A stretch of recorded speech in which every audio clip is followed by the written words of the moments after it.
So we've thankfully, thanks to Justice Sachin Datta and cooperation from the government side, we've been managed to secure a very good order. Now he's a nodal officer has been appointed to help the petitioner and her brother communicate, to give him effective legal assistance, to keep us updated on the case status, and eventually, of course, these steps will help us secure his release. I think this will go a long way in strengthening the ties between UAE and India, considering he was, of course, our major general from our army, a special forces officer, and I think the government is going to cooperate. Is there any notice issued for the... Notice issued, status report, everything. They have to file a status report directing the steps they're going to start taking.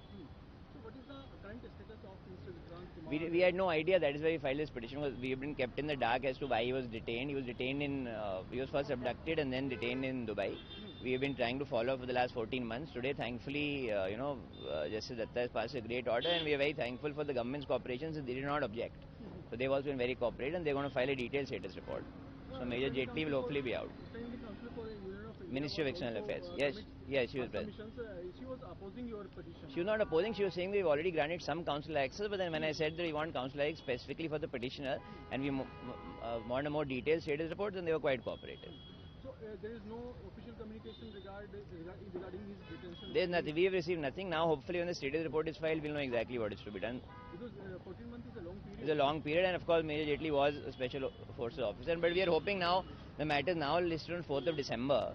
So after we have a status report, I feel that we're in a good position to further file an application and eventually basically coordinate with UAE to secure his prompt release.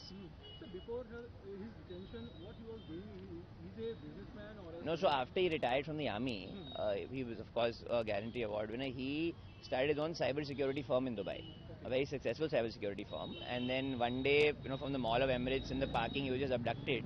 And later we get to know that he has been detained since then at a detention center in Abu Dhabi. And he was a UN peacekeeper as well, so he's very, very well renowned, and so we're trying to get our soldier back. I think that's...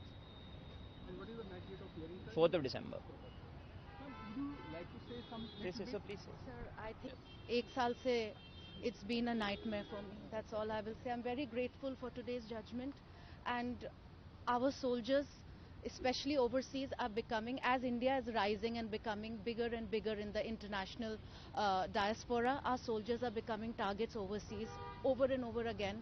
And I think today's judgment will really help in bringing him back. And I'm very grateful to Raghav and the entire team here for this order. Yourself also a UN equality champion. So what is the response of authorities in India and abroad? We will get to know. At the moment, it's best that they Let's speak wait for the on my status behalf. report. Yeah, let's wait for the status report. Thank you so much. Thank you.